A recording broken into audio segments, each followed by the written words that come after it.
Hi everybody. Hi everybody. Just wanted to bring your attention to your candidate handbook, which can be found on Credentia.com. So you guys are going to want to go to Credentia.com and you're going to want to download your candidate handbook because this is an amazing resource and everything that you need is inside the candidate handbook. Okay, so what do you do on the day of testing? Very, very important. All of this information is inside the candidate handbook. Okay, so in order to test, you're going to have some particular things that you need to bring with you. And if you do not bring those things, you can be turned away and your fee will not be returned, which means you're going to have to repay again. So don't try to come playing games because if you don't have the proper ID and you don't have the things that you need, you're going to be turned away and you're going to have to pay again. So you're going to want to go to credentia.com/test-takers and then / you can put in your state. Like in North Carolina, it'll be NCNA. All right, so we were talking before about successfully completing the exam, and I wanted to mention that once you have taken the like a state-approved test, a state-approved course, you have 2 years from successful completion of from the successful completion date of the class, and you have 3 attempts to pass. So, like I said, if you fail the written and pass the skills, or you pass the written and fail the skills, you will have 2 more attempts before you will have to go back and take the state-approved test again. Okay? So, once again, you're going to want to go ahead and get your candidate handbook. You can download it right from the Credentia website, and everything you need to know is in that handbook. So, let's see. Wanted to just mention, in case your instructor does not tell you, if you're on light duty, you're prohibited from testing. If you're on light duty, you cannot test. You might as well go ahead and call Credentia and reschedule and let them know that you're on light duty until such and such date, and then test after that, because we're not going to put you at any type of medical risk, and we're going to use our clinical judgment to even allow such a thing. Okay, if you're pregnant and like it's high risk pregnancy, like you're supposed to be on bed rest, you're not to test, because nobody's gonna put you and the baby at risk. Now, that doesn't mean if you are pregnant, it doesn't necessarily mean you're on light duty. But if you are pregnant and you are on light duty or bed rest, you're gonna have to reschedule that test. Safety is always most important in anything that we do in healthcare. Safety is always number one. So I just wanted to mention that because I don't think a lot of people realize, I'm just taking this 30-minute test, but that is a restriction within the Credentia guidelines. So I just wanted to mention that as well. Again, you can go through and read all the specifics as it goes through about testing. But like I said, there are many, many scenarios it talks about in here. Like if you're trained out of state and you took a state course in a different state and you want to come to another state, as long as you're not listed on a registry, you can go ahead and apply to take your testing. Candidates must pass the written exam within 2 years of successful completion from a state approved, doesn't matter which state, and then 3 attempts, or whichever comes first, to be listed on the registry in the new state.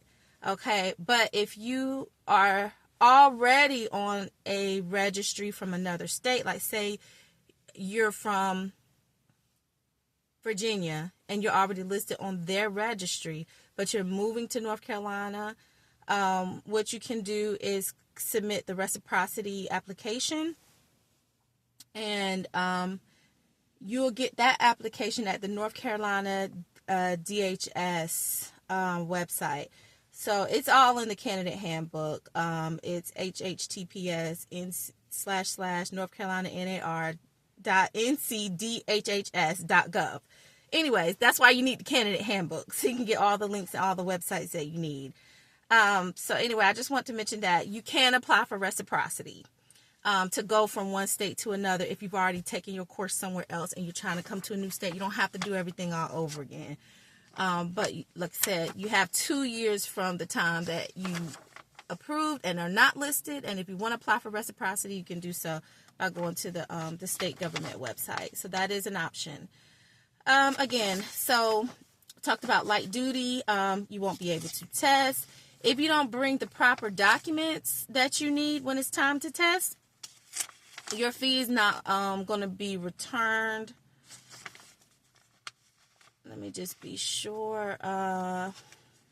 Because, if you don't have the stuff that you need, you can always go online to your CNA 365 account and just reschedule. It's better to do that than to come on a hope and a wing and a prayer and think that somebody's going to let you slide. Because, there's been a lot of, in the past, there's been, I guess because of cheating and falsification and people posing to be other people, they take it very seriously. One time I had a candidate that photocopied a social security card and taped it and tried to present it to me as a laminated card. And looking at it, I could tell it was taped, and on the back it was blank because paper is blank. It was not social security cards. I just knew it was not real. But either way it goes, we can't take laminated cards. These are the things you need to bring on the day of the test.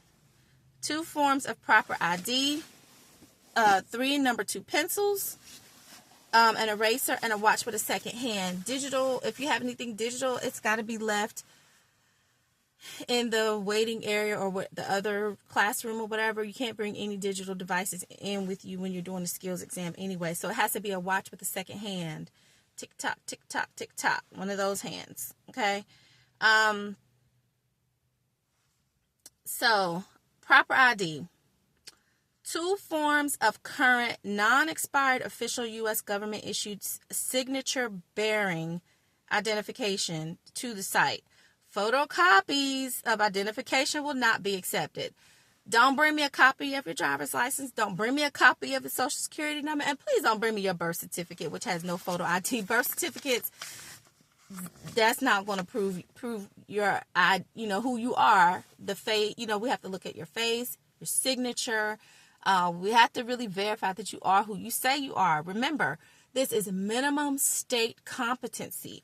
We just want to know that you're able to do the bare minimum of competency to take care of people and not harm people. And if you're not who you say you are and you come and try to take this test and you get listed and you haven't even proven that you can do the bare minimum to ensure someone's safety, that's a violation. Okay? So anyways, on the form of ID, it's got to be a U.S. government issued social security card. Signed, not laminated. This is on page 13. A second form of ID must be any of the following. A current, non-expired, because we're looking at the expiration date, current, non-expired driver's license. Candidates who do not have their license by exam day must bring the expired license and a copy of the temporary permit. So if you applied for your license and you already did everything necessary, but they're sending you that the DMV will print out like the temporary license that you can carry around with you. You must bring the old expired license and that printout from the DMV. That is acceptable. We can definitely take that. Okay. So it needs to be a current photo ID or driver's license or state ID or expired driver's license with the DMV printout that comes directly from the DMV, but no photocopies. That's not going to be accepted. If you have a current non-expired learner's permit, military ID, State or federal issued identification card. A passport is definitely acceptable as a second form of ID. So again, the first form is a social security card. Period. You gotta have that non-laminated. Okay? And it needs to be signed. We can't take a social security card that's not signed. We need to know that that signature on that card and the signature on your driver's license is the same. So don't come handing someone a sign and then try to sign it in front of the evaluator, because that just come correct. Okay? Make sure you have an actual social security card that is signed and not laminated. And if it's neither of those things, you better be contacting the Social Security Administration. Go online, ssa.gov, I think, and then just tell them to send you out a new card. They send them out in 3 to 4 weeks. So you can get one. Don't risk coming to take your exam and you're not prepared. Just want to make sure that we're clear on this, okay? So the first form, definitely a social security card. Second form can be any of the others that we just talked about. This is on page 13. So it's current non-expired driver's license. You have your expired driver's license with the printout from the DMV showing that you've applied for the license. So they give you the temporary one. You can have a current non-expired learner's permit, military ID, state or federally issued ID card, passport, alien registration card is definitely acceptable, and employment authorization document, photo identification card, current non-expired federally issued. So again, all the information that you need. Don't come, well, nobody told me, nobody said anything, I didn't know what to bring. Not acceptable. It is right here in the candidate handbook, and it is on page 13, and you can download this directly from Credentia.com. Okay, so all of that is listed there for you. There should be no reason that you show up unprepared. Okay, if you are late, you must arrive 30 minutes early before your test examination starts. If you are late for your scheduled exam or do not bring all of your required materials, you will not be allowed to test, and your examination fee will not be returned. This is on page 14. If you are late for the written exam, but you arrive for the skills evaluation, then you will be allowed to take the skills evaluation. If you are late for the skills evaluation or do not bring the required materials, you will not be allowed to test, and you will be required to reapply, pay another examination fee. Cancellation and rescheduling in this handbook. Okay? Cellular phones, beepers. I don't know who carries beepers anymore. Electronic devices are not permitted to be used and must be off during testing. It's very clear. Okay? So if you're scheduled for the written and the skills exam on the same day and you're late for written, you ain't gonna be able to test, because it's a process getting everyone signed in, verifying who they are, getting them checked in, and then we have to pair everybody. We have to put, who's going to work with who during skills and all that stuff. So, all that is being done in the beginning. So, and then we try to get it done at a set time once everyone's checked in. You can't hold everybody else up just because you're late. Some of you guys are driving. Factor in traffic. Check your GPS. Are there accidents on the way? You must try to come early. You got to know where you're going. If you're in town, try to go by the testing site like the day before and drive around just so you know where the building is, so you'll know where to go. If you're out of town, try to get there early so that you will find where you need to go. And if you have to call Credentia for any reason, they can guide you on where you need to be or tell you what building or whatever. Okay? So, once again, if you are late, you ain't gonna be able to test. But if you're late for written, you can still test for the skills because you're already going to be there. Okay? So you can do that. You'll just have to reschedule that written test. Okay? All right. And obviously no guests, visitors, pets, or children are allowed at the test sites.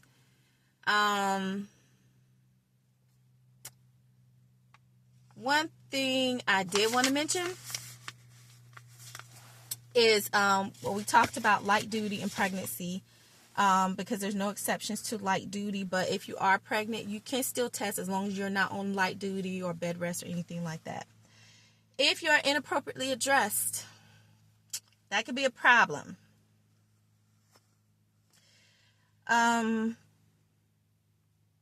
evaluators, they're going to use their clinical judgment to make sure that you don't pose a safety risk to yourself or the candidate that you're going to be testing with.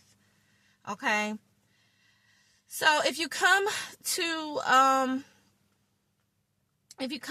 test and you got like long dangling earrings, excessive rings, or extremely long fingernails that might interfere with your performance, that's a safety problem. It has to be something that's easily removable. So if you got long earrings and they're coming down here, why would you want to wear dangling earrings to complete patient care? But people do. So we're going to say, hey, can you remove your earrings? If you're able to remove them and take them out, hey, you're good to go. If you got on like all these excessive rings or whatever, we're going to say, hey, this could be a safety issue. Can you go ahead and take those off and put them in your bag? That's fine. That's easily done. Let's talk about these fingernails. If you come and your fingernails are 5 inches, 4 inches, 3 inches long, and you can't take them off, hopefully they're the glue-on kind. But if they're acrylics or gel nails or whatever it is, you got an event that you're going to, you're going to be in a wedding, you got whatever you got going on. If your nails are this long, that's not safe. If your nails are this long, you gotta use judgment. That's not safe in any type of healthcare. I am going to do a video on that to do a demonstration on the importance of having appropriately length fingernails when you're working in healthcare. But that's been a lot of an issue. I just want you to be mindful. Okay. Another thing I wanted to say, and let me just be clear. Anything that I'm saying, even though it can be found in the candidate handbook, even though I'm showing you where to find this information, but I'm also just giving you tips and tricks and advice because I've worked in the field before. I'm just giving you helpful tips and helpful hints because I would hate for someone to get to this testing site and then you got to turn around and pay all over again because you didn't use common sense. What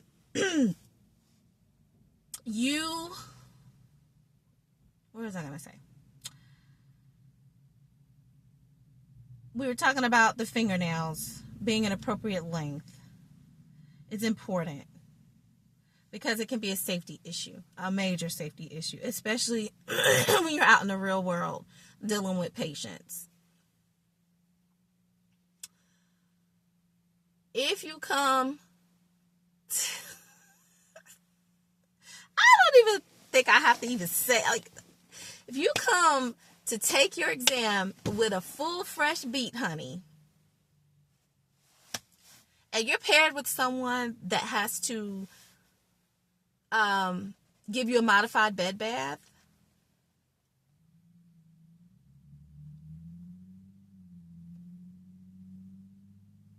I think that's a problem.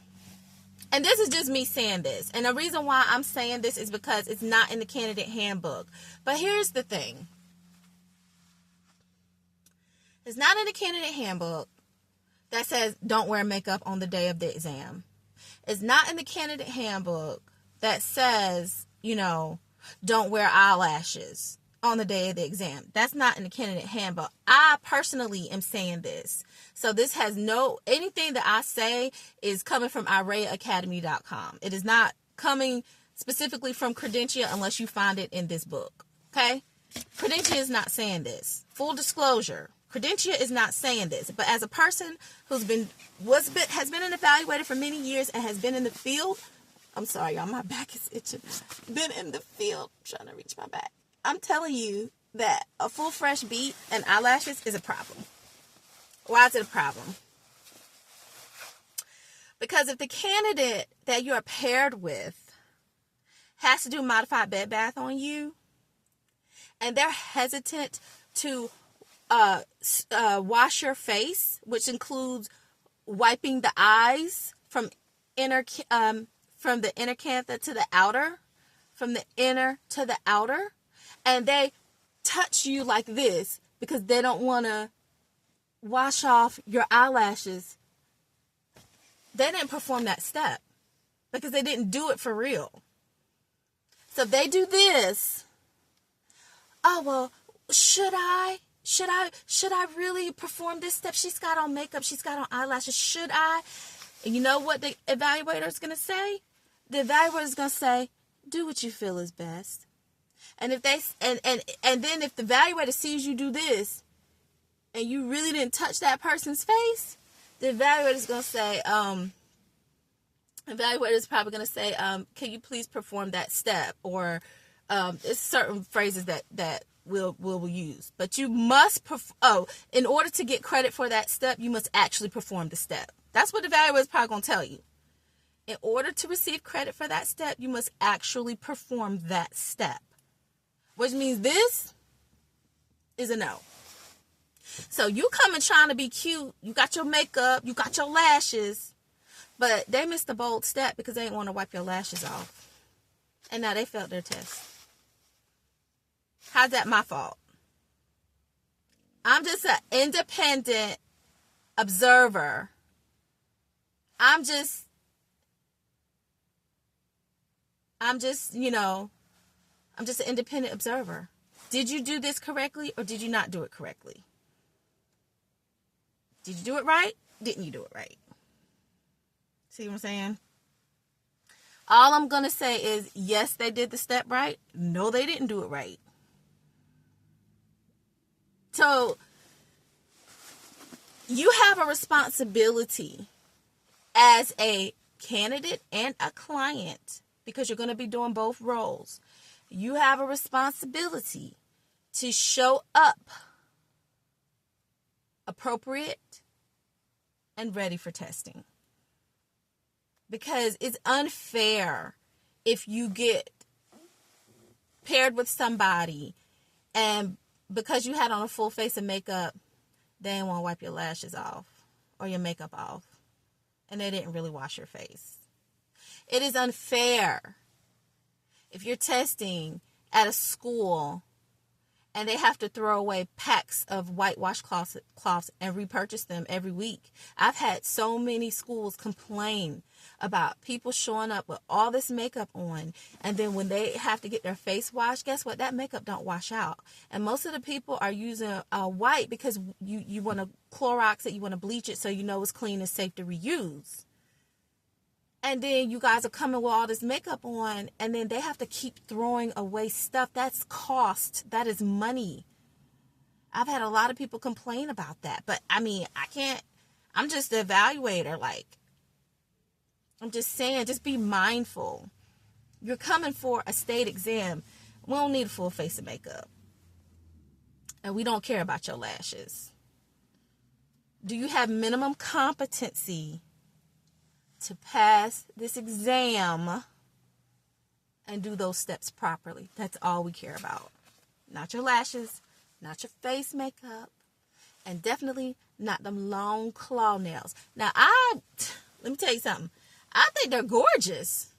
I think them nails, it is pure artwork. I think a lot of it is so pretty. But there's a time and a place for everything, and it doesn't belong in healthcare. And it doesn't belong when you are going for your state exam. It's just not appropriate. We'll talk about that more later on. I'm not trying to offend anybody. Again, any comments, any statements that I'm making is purely comments and thoughts of AreaAcademy.com. So I just wanted to mention that because I think it's important for you to know.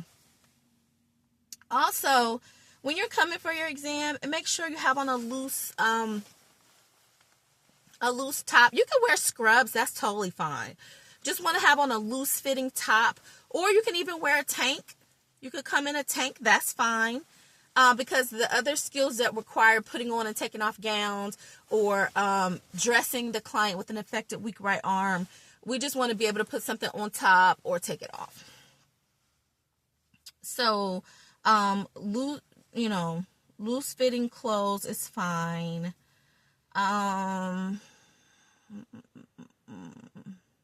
Just don't do anything that's going to impede your performance, okay? Also, shoes. Guys, you got to realize you only have 30 minutes to take this test. Every second counts. Don't put on the hardest shoes there is to put on and take off. If somebody has to transfer you from the bed to the wheelchair or ambulate you using a gait belt or walk you to the scale to get weighed, look at your skills. What is required before that person gets up and walks? Crocs are amazingly perfect. You can slip them on, you can slip them off. Best shoes ever. You can come in a pair of slides. People come with like those Adidas slides, that's fine. If you have a shoe like Converse, those are like you string them up from the bottom all the way to the top, and then yes, as the client, you can help with your own shoes. You can put your own shoes on and take them off. But if you're not able to easily slip in and slip out, and you got to untie and loosen the strings and do all this stuff, it's taking up that person's time. You see what I'm saying? Make it easy. Let's do things that cut down on your time so that you can have more time to critically think through the process and through these next steps. So, if you have questions, if you have comments, you can put them down below. It's perfectly fine. I'll try to answer all your questions.